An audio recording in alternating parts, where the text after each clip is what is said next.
You ask Tiger to solve. This deals with linear equations with one unknown. The final result is 8 equals 4. Let's solve it step by step. Swap sides. Group all constants on the right side of the equation. Subtract 7 from both sides. Group like terms. Simplify the arithmetic.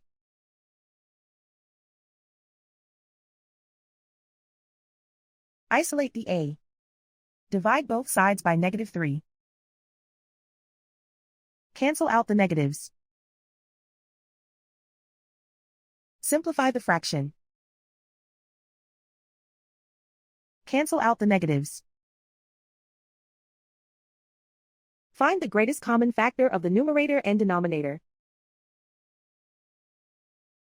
Factor out and cancel the greatest common factor. And so the final result is 8 equals 4.